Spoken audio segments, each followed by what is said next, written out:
Nama saya Tasya Wandari, NIM 2305108028 dari Program Studi Manajemen Pendidikan Islam, Fakultas Ilmu Tarbiyah dan Keguruan, Universitas Islam Negeri Denpasar Palembang Angkatan 2023. Baiklah, di sini saya ingin memaparkan materi tentang konsep dasar, tujuan, asas dan prinsip pembinaan dan tanggung jawab alat-alat pendidikan serta pendidik dalam pendidikan Islam guna memenuhi tugas ujian tengah semester saya di mata kuliah Ilmu Pendidikan Islam yang diampu oleh Ibu Herlina Magister Pendidikan Islam.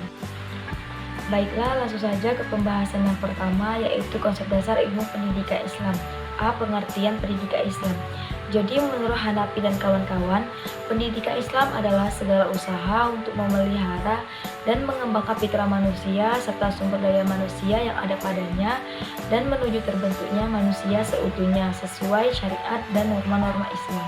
Dan pendidikan Islam ini mempersiapkan manusia untuk mengenali, memahami, menghayati dan meyakini ajaran Islam dengan syarat harus menghormati pemeluk agama lain dalam hubungan antar agama guna terciptanya persatuan dan kesatuan umat. Selanjutnya B. Dasar-dasar pendidikan Islam. Dasar pendidikan Islam identik dengan dasar ajaran Islam yang mana keduanya berasal dari satu sumber yang sama, yaitu Al-Quran dan Hadis, yang kemudian dasar ini dikembangkan dalam ijma yang diakui, ijtihad dan tafsir yang benar dalam bentuk hasil pemikiran yang menyeluruh, terpadu tentang jagat raya, manusia, masyarakat, dan bangsa, pengetahuan kemanusiaan dan akhlak yang menuju kepada kedua sumber Al-Quran dan Hadis sebagai sumber utama. C. Fungsi ilmu pendidikan Islam. Pendidikan Islam memiliki makna dan peran penting dalam kehidupan dikarenakan pendidikan Islam memiliki fungsi sebagai berikut. 1. Pendidikan sebagai upaya membentuk seseorang harus melalui proses panjang yang tidak serta-merta dapat diketahui hasilnya. Yang kedua, secara khusus pendidikan Islam yang bersumber dari nilai-nilai agama Islam mengembangkan pengetahuan dan keterampilan yang sejalan dengan nilai-nilai Islam dalam perjuangannya. Yang ketiga, Islam adalah agama yang diturunkan oleh Allah dengan tujuan keselamatan dan kemakmuran untuk kebahagiaan hidup di dunia dan akhirat. Yang keempat, yaitu pendidikan Islam meliputi seluruh bidang kehidupan manusia di dunia dan manusia dapat memanfaatkannya sebagai tempat menanam benih buah amarah yang nantinya akan dipetik buahnya. Baiklah, selanjutnya yaitu pembahasan mengenai tujuan pendidikan Islam. A. Pengertian tujuan pendidikan Islam. Dalam hal ini menurut para ahli, yang pertama yaitu menurut Ibnu Khaldun, tujuan pendidikan Islam adalah tujuan yang memiliki sifat dunia dan akhirat yang hendaklah membuat seseorang taat kepada Allah serta mampu untuk melalui berbagai macam masalah yang ada dalam kehidupan. Yang kedua yaitu menurut Imam Al-Ghazali, mengatakan bahwasanya tujuan dari pendidikan Islam adalah untuk mendapatkan kebahagiaan baik di dunia maupun di akhirat kelak. Selanjutnya yaitu prinsip-prinsip dalam formulasi tujuan pendidikan Islam. Yang pertama yaitu prinsip universal atau syumuliyah.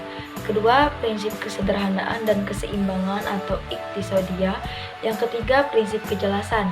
Yang keempat, prinsip tidak bertentangan. Yang kelima yaitu prinsip realisme dan dapat dilaksanakan. Yang keenam, prinsip perubahan yang diinginkan. Yang ketujuh, prinsip menjaga perbedaan individu. Dan yang terakhir yaitu kedelapan, prinsip dinamis. Yang C yaitu komponen-komponen tujuan pendidikan Islam.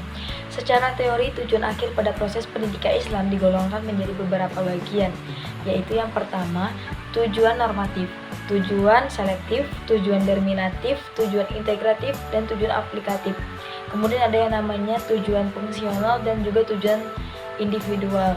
Kemudian ada lagi yang namanya tujuan sosial, tujuan moral, tujuan profesional, tujuan operasional, tujuan umum, tujuan khusus, tujuan tidak lengkap, tujuan insidental, tujuan sementara, dan tujuan intermedia.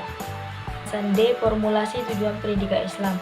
Tujuan pendidikan Islam adalah untuk membentuk serta mengarahkan fitrah yang telah ada dalam diri peserta didik dengan sebaik mungkin agar menjadikan mereka sosok manusia yang sempurna sebagai pemimpin di muka bumi ini yang berlandaskan dengan ajaran-ajaran Islam. Pembahasan tentang asas dan prinsip pendidikan Islam. A. Pengertian asas pendidikan. Asas pendidikan merupakan acuan atau dasar yang menjadi panduan untuk mencapai tujuan pendidikan. Asas-asas pendidikan juga dapat diartikan sebagai referensi dalam melaksanakan pendidikan. B. Asas-asas pokok pendidikan. Di Indonesia terdapat 3 asas pokok pendidikan yang menjadi pedoman dalam perencanaan dan pelaksanaan pendidikan nasional, yaitu 1. Asas Tut-Uri Handayani, yang kedua asas belajar sepanjang hayat, dan yang ketiga yaitu asas kemandirian dalam belajar. Selanjutnya C, yaitu prinsip-prinsip pendidikan Islam. Prinsip pendidikan Islam adalah suatu dasar asas yang dijadikan sebagai landasan dalam membimbing atau mengarahkan para peserta didik dan membentuk kepribadian mereka selaras dengan nilai-nilai yang ada di dalam agama Islam, dengan tujuan agar mereka bisa mendapatkan kebahagiaan baik di dunia maupun di akhirat. Baiklah, selanjutnya prinsip-prinsip pendidikan secara khusus. Yang pertama, prinsip-prinsip perumusan tujuan. Yang kedua, prinsip universal atau syumulia. Yang ketiga, prinsip kesederhanaan dan keseimbangan, iktisadia wa tawazun. Dan yang keempat yaitu prinsip kejelasan atau tabayun. Adapun prinsip-prinsip secara global terdiri dari 1. Prinsip tidak bertentangan. Yang kedua, prinsip realisme dan dapat dilaksanakan. Yang ketiga, prinsip perubahan yang diinginkan. Yang keempat, prinsip menjaga perbedaan-perbedaan individu. Dan yang terakhir yaitu prinsip dinamis. Ada yang namanya prinsip-prinsip perumusan kurikulum.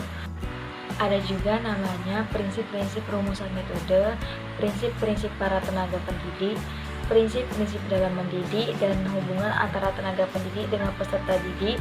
Ada juga yang namanya lingkungan pendidikan, yaitu prinsip pada proses evaluasi. Selanjutnya, pembahasan tentang pembinaan dan tanggung jawab pendidikan Islam. A. Pembinaan. Pembinaan adalah suatu cara yang dilakukan secara terus-menerus dengan tujuan untuk memperbaiki tindakan-tindakan yang tidak baik agar menjadi baik. Selanjutnya, B. Tanggung jawab pendidikan Islam. Selanjutnya C. Dasar-dasar pendidikan Islam. Dalam hal ini ada 3 yang akan saya bahas. Yang pertama yaitu Al-Quran, yang ketiga ijtihad, yang kedua as-sunnah. Baiklah, selanjutnya pembahasan yang D, yaitu tujuan dan fungsi pendidikan Islam. E. Peran guru atau pendidik dalam pendidikan Islam.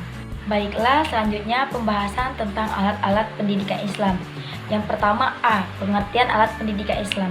Alat pendidikan Islam adalah segala sesuatu yang dapat digunakan dalam rangka mempengaruhi jiwa peserta didik agar dapat menjadi insan yang bertakwa, berakhlak, dan menegakkan kebenaran sesuai dengan ajaran Islam dalam rangka menjalankan tugas dan fungsinya sebagai hamba Allah dan juga khalifah di muka.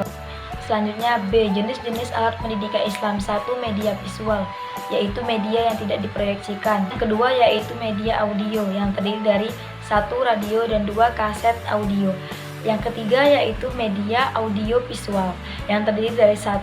Media video, yang kedua yaitu media komputer. Selanjutnya C, yaitu tujuan penggunaan alat pendidikan Islam. D. Manfaat penggunaan alat pendidikan Islam. Nah, bisa teman-teman sekalian lihat di samping kiri kanan ini ada 8 manfaat dari penggunaan alat pendidikan Islam. Baiklah, selanjutnya yaitu pembahasan yang terakhir, yaitu pendidik dalam pendidikan Islam. Yang pertama yaitu A. Pengertian pendidik. Pendidik merupakan seseorang profesional yang memiliki tugas utama mendidik, mengajar, membimbing, mengarahkan, melatih, menilai, dan mengevaluasi peserta didik pada pendidikan anak usia dini, jalur pendidikan normal, pendidikan dasar, dan pendidikan menengahnya, yaitu B. Landasan Islam tentang pendidik. C. Fungsi pendidik. Baiklah, pembahasan terakhir yaitu kompetensi pendidik. Jadi ada 4 kompetensi pendidik. Yang pertama, kompetensi pedagogi, yaitu kemampuan guru dalam mengelola pembelajaran. Yang kedua yaitu kompetensi profesional, yaitu kemampuan seorang pendidik berkaitan dengan profesinya sebagai pendidik. Baiklah, selesai sudah pemaparan materi dari saya. Mohon maaf bila ada kesalahan dalam penyebutan kata, pemaparan, serta penyampaian dari saya.